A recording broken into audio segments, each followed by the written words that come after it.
वासुदेवाय। ओम नमो नारायण। ओम नमो भगवते वासुदेवाय। ओम नमो नारायण।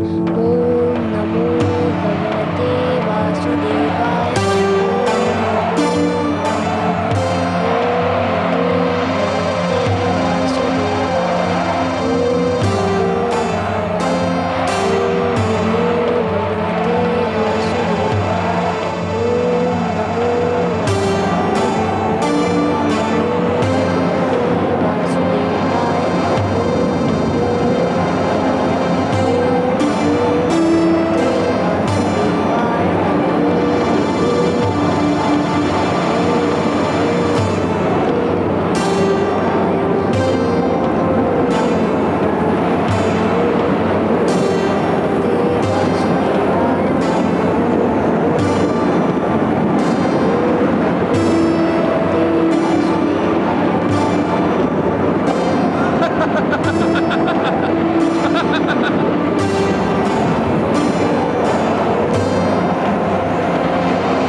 और लो विष्णु का नाम और जपो उसकी माला।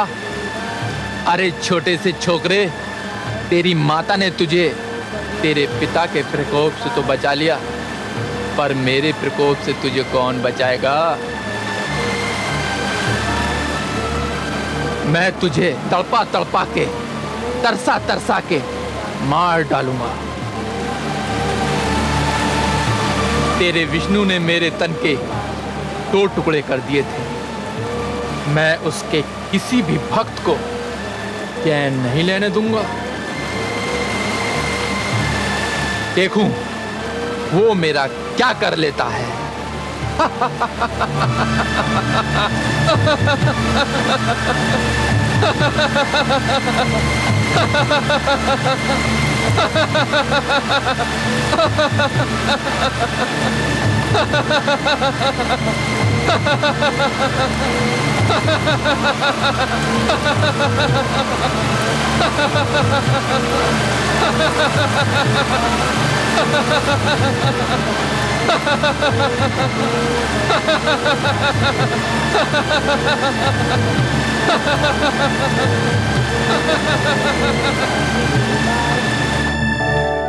देखा आपने कमल नयन, स्वरभानु आपकी शक्ति को ललकार रहा है।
फल खाओ मित्र।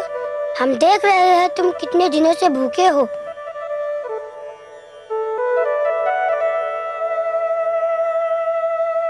रुक क्यों गए? खाओ ना। नहीं मित्र, मैं ना खा सकूंगा। क्यों? मैं जानता हूँ कि मेरे राजभवन छोड़ने के उपरांत मेरे माता ने भी आज तक भोजन को हाथ न लगाया होगा।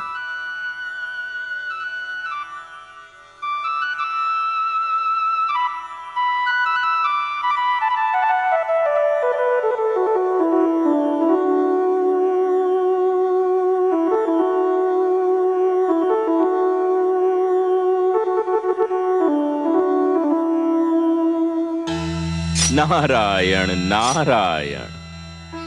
देवर्षि, कहाँ है मेरा पुत्र? कैसा है वह? पुत्री, तुम्हारा पुत्र इस समय सत्य मार्ग पर है और सर्वथा वैसा ही है जैसा सत्य मार्ग का पथिक होता है। तुम उसकी चिंता मत करो। मैं तो केवल यह कहने आया हूं कि तुम अब भोजन कर लो। कैसे कर सकती हूँ मैं भोजन, जबकि मेरा पुत्र भूखा प्यासा होगा? कौन देगा उसे अन्न जल? वह तो उसे प्रकृति ने दे भी दिया है, पर तुम तो जानती ही हो पुत्री कि तुम्हारा पुत्र कैसा हठी है। वह उस समय तक अपने मुख में अन्न का एक दाना भी नहीं डालेगा जब तक उसकी मां भोजन नहीं कर लेती। यदि तुम चाहती हो कि वह भूखा न रहे तो जाओ, भोजन कर लो।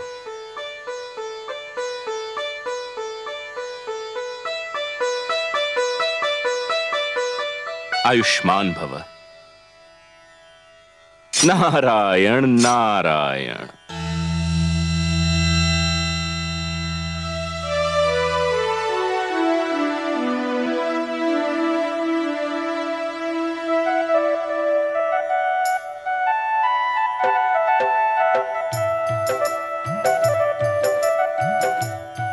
अरे अभी तो तुम कुछ भी खाने को तैयार नहीं थे, अभी बिना किसी के कहे खा रहे हो?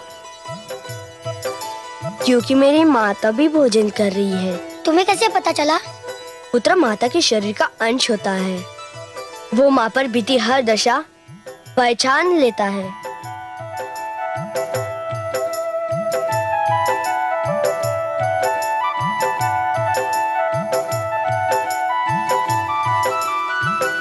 धन्यवाद मित्रों, तुमने आकर बहुत उपकार किया। अब हम तुम्हारे संग ही रहेंगे। फिर तुम्हारी शिक्षा का क्या होगा? नहीं चाहिए हमें वो शिक्षा जो वहाँ दी जाती है। परंतु ये भी सोचा है, तुम्हारे इस प्रकार गुरुकुल से चले आने के कारण हमारे गुरुजन शंडा और अमर का क्या होगा? हम क्या जाने, हमें इसकी चिंता भी नहीं है। नहीं मित्रों, यह तो कोरा स्वार्थ है। गुरु चाहे जैसा हो, गुरु है, आदर के योग्य है। गुरु तो पिता समान होता है, ईश्वर समान होता है। गुरु को शिष्य के कारण कष्ट झेलना पड़े तो ईश्वर शिष्य को कभी क्षमा नहीं करता। तुम लोगों के भागाने से महाराज हिरण्यकश्यपु अपना सारा क्रोध हमारे प्रिय गुरुजन पर उतारेंगे और उसके लिए ना मैं तुमको क्षमा करूंगा ना अपने आप को। हम तुम्हारे पास इसलिए आए हैं कि तुम्हें कष्ट ना हो, तुम स्वयं को अकेला ना समझो। तुम्हारे आने से मुझे ज्ञात हो गया कि अब मैं अकेला नहीं हूँ, पर यदि तुम गुरुकुल ना लौटे तो मुझे बहुत दुख होगा। यदि मुझे सुख देना चाहते हो तो जाओ, गुरुकुल लौट जाओ, मैं तुमसे वहीं आकर मिलूंगा।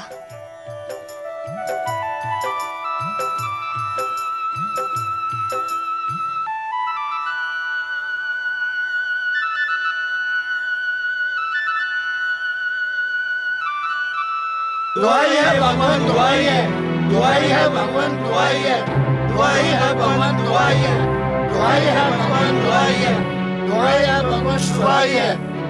क्या हुआ?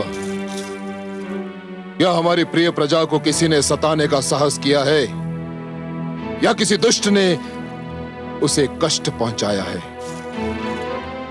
हे प्रियजनों, आप किस बात की दुहाई दे रहे हैं? हे भगवान, हम पर घोर विपदा आन पड़ी है। सर्वशक्तिमान, हमारे पुत्र गोकुल छोड़कर चले गए हैं। तो क्या गुरुकुल के प्रबंधकों ने विद्यार्थियों पर शिक्षा का इतना बोझ लाद दिया कि वे घबरा कर वहां से भाग गए? ऐसा भी नहीं है भगवान। तो फिर क्या कारण है उनके गुरुकुल छोड़कर जाने का? वे अपने मित्र राजकुमार प्रहलाद को खोजने निकल गए हैं और उनका कुछ पता नहीं है। राजकुमार प्रहलाद की खोज में क्या उन्हें ज्ञान नहीं कि राजकुमार प्रहलाद राजद्रोही है? क्या उन्हें ज्ञान नहीं कि जो भी इसका साथ देगा वो मेरी दृष्टि में अपराधी है? तब तो उन्हें इस अपराध का दंड अवश्य मिलेगा। दंड साधारण भूल के लिए दिया जाता है भगवान। इन बालकों ने जो किया है वो भूल नहीं है, अपराध नहीं है, खुला विद्रोह है। उन्होंने असुर गुरुकुल के समस्त शिक्षा के विधान को व्यर्थ और अर्थहीन घोषित कर दिया है। उन्होंने आपके प्रभुत्व और ईश्वर रत्न के आगे प्रश्न चिन्ह लगा दिया है। स्पष्ट वर्णन करो स्वर भानु। हे सर्वशक्तिमान, आज हर ओर यही चर्चा है। जो अपने पुत्र को नियंत्रण में ना ला सका, जो अपने ही पुत्र से स्वयं को ईश्वर न मनवा सका, वो कैसा ईश्वर है? उसे कौन ईश्वर मानेगा? यदि आपने इस समस्या का समाधान ना किया तो आपके विरोधियों और प्रहलाद के समर्थकों की संख्या दिन प्रतिदिन बढ़ती जाएगी। स्वर भानु, मैं इसीलिए उसका वध कर रहा था। तुम्ही ने मुझे रोक दिया। तुम्ही ने कहा था कि उसे छोड़ दिया जाए। तुम्ही ने बड़े घमंड से कहा था कि तुम मुझे समझ लोगे। अब क्या हुआ? मैं अपने अभियान में असफल हो गया भगवान। मैंने सोचा था कि वो मेरे द्वारा पहुंचाई जाने वाली विपदाओं को झेल नहीं पाएगा। मैं उसे भूख प्यास से तड़पा तड़पा कर मार दूंगा। किंतु ना जाने वो किस धातु का बना हुआ है। सारी विपदाएं झेल गया, किंतु उसने विष्णु का नाम लेना नहीं छोड़ा। मैं जानता था कि मेरे मूर्ख पुत्र के मन को जो विष्णु नाम का रोग लगा है, उसका उपचार उसकी मृत्यु के अतिरिक्त और कुछ भी नहीं है। उसके इस भयंकर रोग को केवल उसकी मृत्यु ही समाप्त कर सकती है, केवल उसकी मृत्यु। सेनापति अश्वमित्र, आज्ञा भगवान। जाओ और मेरे मूर्ख पुत्र को ढूंढकर उसे एक बार फिर मेरा आदेश दो कि वो मुझे ईश्वर मान ले मुझे ईश्वर। और यदि इस बार भी वो ना माने तो उसे रस्सियों से बांधकर किसी ऊंचे पर्वत के शिखर पर ले जाओ और उसे वहां से इतने बलपूर्वक नीचे फेंको कि उसकी हड्डियां चूर चूर हो जाएं। जाओ। आपकी आज्ञा का पालन होगा। किंतु हे सर्वशक्तिमान, मुझे कुछ पता नहीं कि राजकुमार प्रहलाद कहां होंगे, कहां मिलेंगे। मैं उन्हें ढूंढूं तो कहां ढूंढूं? मैं जानता हूं कि वो कहां है। सेनापति, मेरे साथ आओ, मैं तुम्हारा मार्गदर्शन करूंगा।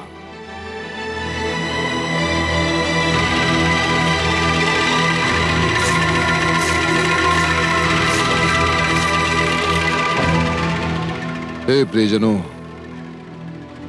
तुम्हारे पुत्रों को तुम्हारे पास पहुंचाना तुम्हारे भगवान का उत्तरदायित्व है। तुम्हारे पुत्र तुम्हें मिल जाएंगे। भगवान हिरण्यकशिपु की, भगवान हिरण्यकशिपु की, भगवान हिरण्यकशिपु की, भगवान हिरण्यकशिपु की, भगवान हिरण्यकशिपु की, भगवान हिरण्यकशिपु की, भगवान हिरण्यकशिपु की, भगवान हिरण्यकशिपु की।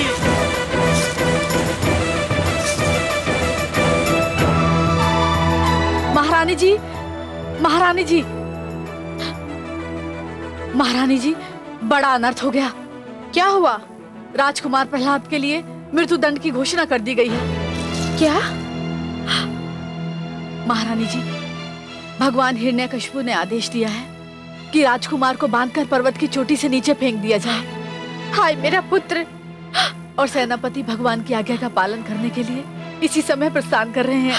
नहीं, नहीं।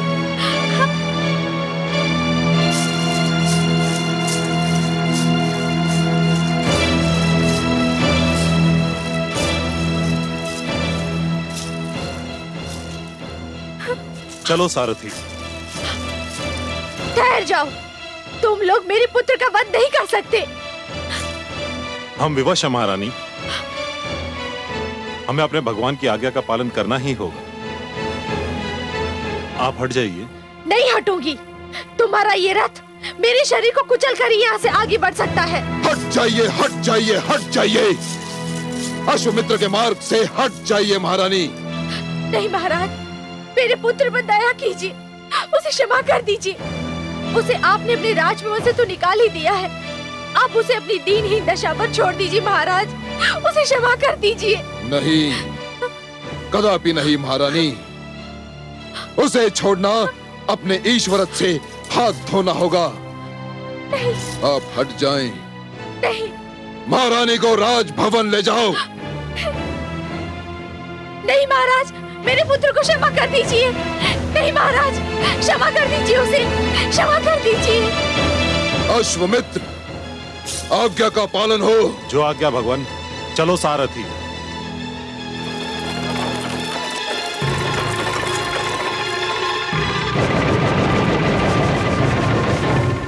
ओम नमो भगवते वासुदेवाय। ओम नमो भगवते।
राजकुमार प्रहलाद। सेनापति अश्वमित्र, आप, भगवान विष्णु की कृपा हो आप पर।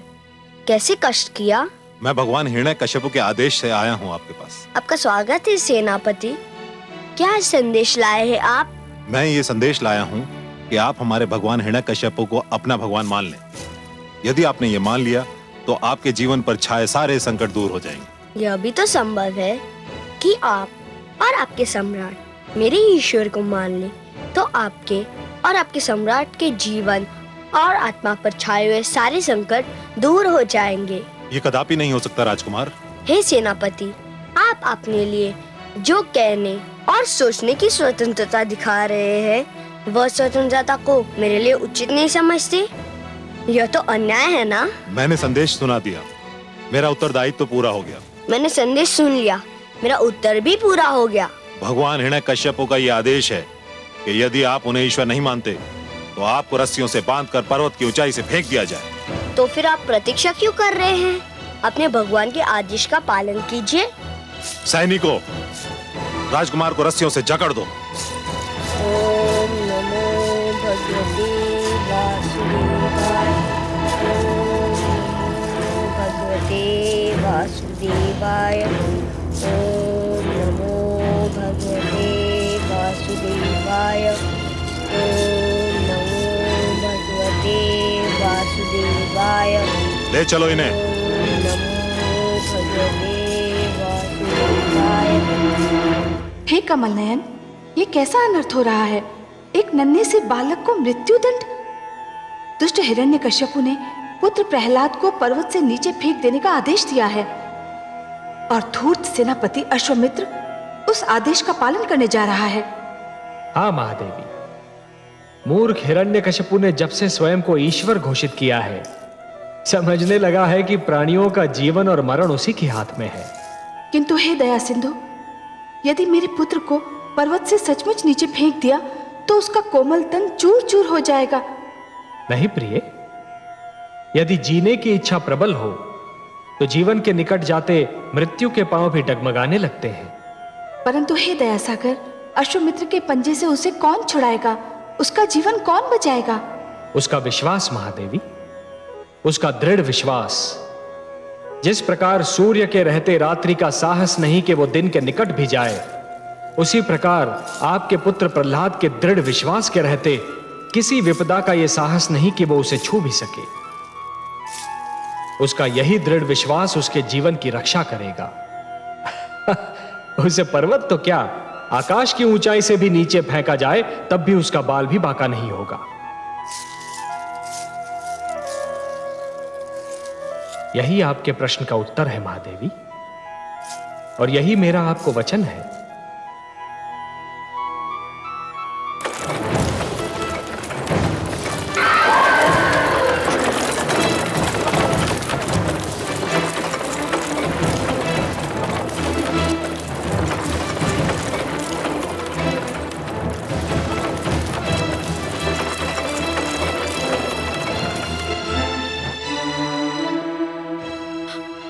विष्णु, अब तुम ही कुछ करो।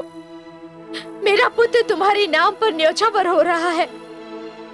उसे तुम्हारा नाम लेने का दंड दिया जा रहा है। मैं क्या करूं? क्या करूं मैं?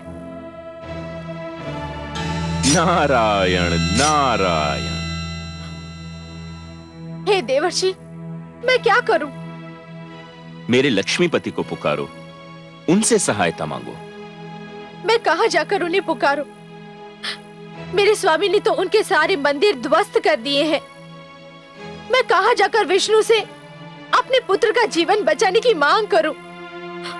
पुत्री, मेरे लक्ष्मी नारायण को पुकारने के लिए किसी मंदिर में जाने की आवश्यकता नहीं है। वे तो सर्वव्यापक हैं, हर ओर रमते हैं, हर कण में बसते हैं। तुम्हारे पति ने यदि मूर्खतावश उनके मंदिर उजाड़ भी दिए हैं, तो भी एक मंदिर तो ऐसा है ही जिसे कोई नहीं उजाड़ सकता। कहां है वह मंदिर देवर्षि? तुम्हारे मन में पुत्री। मन का मंदिर तो मेरे नारायण का सबसे प्रिय बसेरा है। उन्हें यही मंदिर प्रिय है। निराश मत हो पुत्री, उन्हें अपने मन से पुकारो, वो तुम्हारी पुकार अवश्य सुन लेंगे।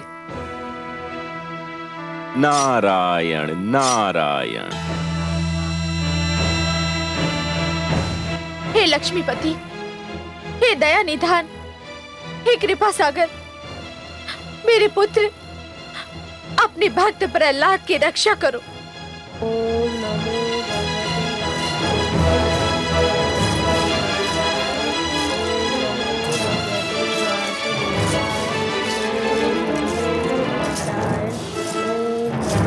भगवते वासुदेवाय।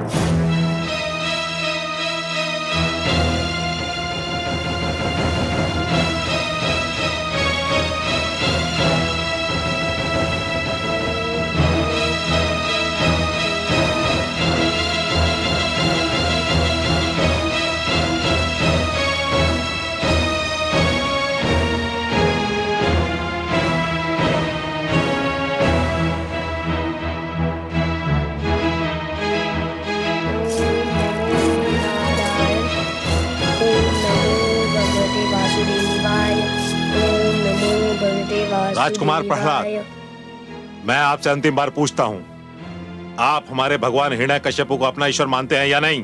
हे सेनापति अश्वमित्र, मैं तुम्हारे इस प्रश्न का उत्तर एक बार नहीं अनेकों बार दे चुका हूँ और फिर देता हूँ। नहीं, एक बार नहीं, सहस्र बार देता हूँ। नहीं नहीं नहीं। सैनिकों, ओम नमो भगवते नीचे फेंक दिया जाए इसे।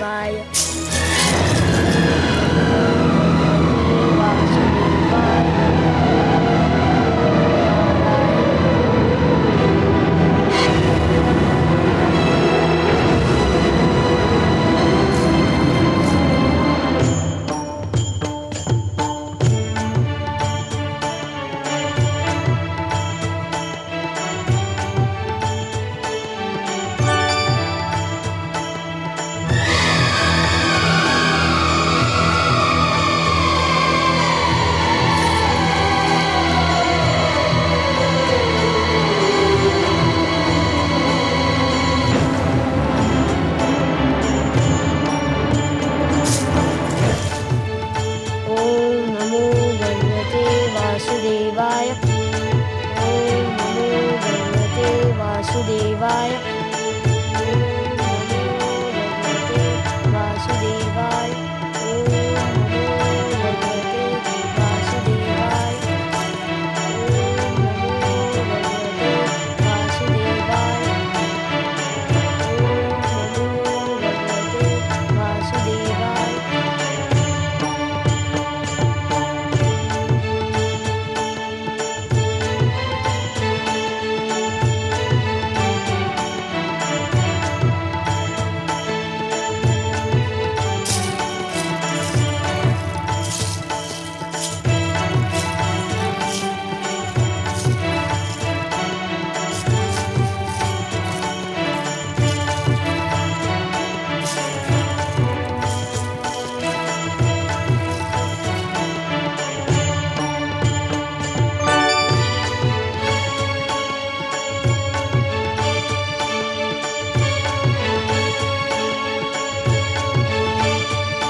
कमल नयन, ये क्या किया आपने कमल नयन? मैंने क्या किया देवी? आप ही की इच्छा थी कि आपके पुत्र प्रहलाद के प्राणों की रक्षा की जाए। मैंने सदा की भांति आपकी इच्छा का आदर किया, उसके प्राणों की रक्षा की। मैं तो ये समझ रहा था कि इस दृश्य को देखकर आप प्रसन्न हो रही होंगी। वो मैंने देखा कमल नयन, उसके लिए मैं आपका आभार मानती हूँ, आपको कोटि कोटि धन्यवाद देती हूँ। परंतु हे कमल नयन, आपने मेरे पुत्र प्रहलाद को मृत्यु के एक द्वार से निकालकर दूसरे द्वार में छोड़ दिया है। महादेवी, आप नित्य कहती हैं कि मेरी बातों का रहस्य मेरे अतिरिक्त कोई नहीं जान सकता, पर आज मुझे यह कहने दीजिए कि आप जो कह रही हैं ना, उसका रहस्य मेरी भी समझ में नहीं आ रहा। आप कहना क्या चाह रही हैं, कृपया स्पष्ट तो कीजिए महादेवी। आपको पता है जिस बैलगाड़ी पर आपने पुत्र प्रहलाद को उतारा वो किस दिशा में जा रही थी? हर यात्रा की कोई ना कोई दिशा अवश्य होती है महादेवी, पर हाँ, मैंने उस गाड़ीवान से यह नहीं पूछा कि वो कहां जा रहा था। मेरा विचार था कि वो उचित भी नहीं था। पर महादेवी, इसके लिए तो हम आपसे क्षमा चाहते हैं। आपको पता है वो कहां गया? जानती हूँ कमल नयन, इसीलिए तो मुझे घबराहट हो रही है। क्यों? वो गाड़ीवान एक किसान था और हिरण्यकश्यपु के अन्न भंडार के लिए अनाज ले जा रहा था। अच्छा? हाँ कमल नयन, और यही सोच सोच के मैं घबरा रही हूँ कि अनाज के साथ साथ पुत्र प्रहलाद भी हिरण्यकश्यपु के भंडार पहुंच जाएगा और मेरे पुत्र को जीवित पाकर दुष्ट हिरण्यकश्यपु क्रोधित हो जाएगा। है तो ये बड़ी चिंता की बात महादेवी। पर देवी, मैं तो अपने भक्तों में केवल यात्रा की प्रेरणा जगा देता हूँ। उनकी यात्रा का दिशा निर्धारण तो ब्रह्मा ही करते हैं। अब यदि हिरण्यकश्यपु और प्रहलाद के बीच चुंबक और लोहे का संबंध उन्होंने बना दिया हो, तो इसमें मैं क्या कर सकता हूं? जिस प्रकार चुंबक लोहे को आकर्षित किए बिना नहीं रह सकता, और जिस प्रकार लोहा चुंबक के आकर्षण से पीछा नहीं छुड़ा सकता, उसी प्रकार हिरण्यकश्यपु और प्रहलाद भी एक दूसरे से पीछा छुड़ाने में असफल हो रहे हैं। अब इसमें विधाता की क्या योजना है, ये तो वही जाने। पर मैं अपनी चिंता का क्या करूं? मैं भी तो अपनी चिंताओं से पीछा नहीं छुड़ा पा रही। मुझे आपसे अत्यंत सहानुभूति है महादेवी, पर अपने पुत्र प्रेम और ममता के आवेग में आप एक बात को भूली जा रही हैं। मैं क्या भूली जा रही हूँ? वही बात जो मैंने आपसे कही थी। कौन सी बात कमल नयन? मुझे याद तो दिलाइए। मैंने आपसे कहा था ना महादेवी कि एक अच्छी कथा वही होती है जिसमें अचानक ऐसे रोमांचक मोड़ आते हैं जो कथा के श्रोता को भी अचंभे में डाल देते हैं। आप तो बस धीरज धरिए देवी। मैं जानती हूँ कमल नयन, मैं धीरज धरना भी जानती हूँ, पर मैं क्या करूँ, ममता की भावना से विवश हो जाती हूँ। ध्रुव के पश्चात इस पुत्र प्रहलाद ने मेरी ममता की भावना पर संपूर्ण अधिकार कर लिया है। आपकी इसी प्रेम भावना ने तो मुझे भी आपके प्रेम बंधन में जकड़ लिया है देवी।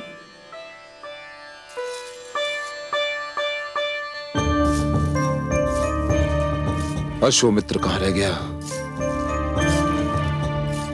अभी तक नहीं आया। कहीं ऐसा तो नहीं कि प्रहलाद के बदले स्वयं उसी को मृत्यु आ गई हो? नहीं। क्या वो भूल गया कि मैंने उसे आदेश दिया था कि प्रहलाद की मृत्यु का समाचार शीघ्र अतिशीघ्र मुझे सुनाए?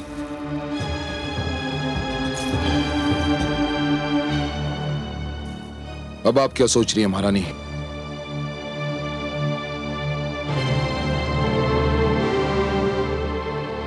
मैं ये सोच रही थी, क्या इतिहास ने आपसे पहले कोई ऐसा पिता देखा होगा जो अपने ही पुत्र की मृत्यु का समाचार सुनने के लिए इतना व्याकुल है? पुत्र कहाँ था वो मेरा? बैरी था, शत्रु था वो मेरा। था से क्या अर्थ है आपका स्वामी? था क्यों कह रहे हैं आप? था इसलिए कह रहा हूं महारानी कि मुझे पूर्ण विश्वास है कि वो अब तक मृत्यु को प्राप्त हो चुका होगा। नहीं, नहीं, नहीं।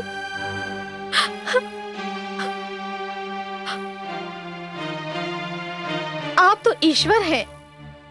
ईश्वर तो अंतर्यामी होता है। आपको तो पहले से ये ज्ञात हो जाना चाहिए था। महारानी!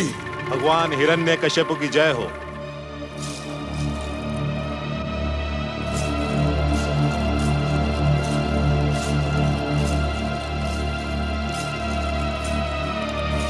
क्या हुआ सेनापति अश्वमित्र? भगवान, मैंने आपके आदेश का पालन कर दिया। शुभ समाचार, अत्यंत शुभ समाचार।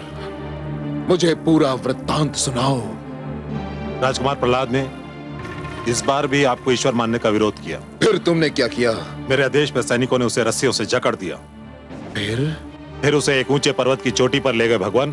फिर उन्हें उस ऊंचे पर्वत की चोटी से फेंक दिया गया भगवान। सुंदर, अति सुंदर।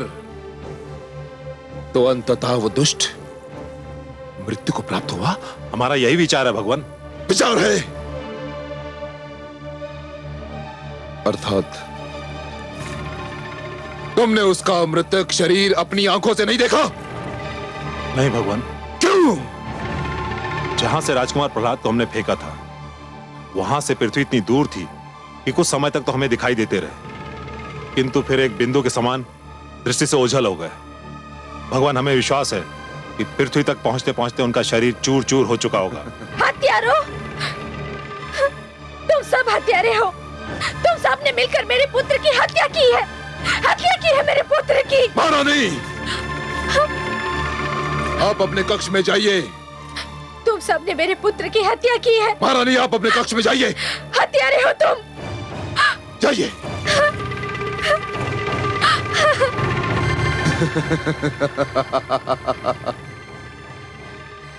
मारा गया, मारा गया मेरा बैरी और विष्णु का अंतिम भक्त भी मारा गया। अश्वमित्र, सारे राज्य में घोषणा कर दो कि मैंने अपने पुत्र को राजद्रोह के अपराध में मृत्यु दंड दे दिया। इस संसार को भी बता दो कि मैंने न्याय की मर्यादा के लिए अपने पुत्र के भी प्राण ले लिए।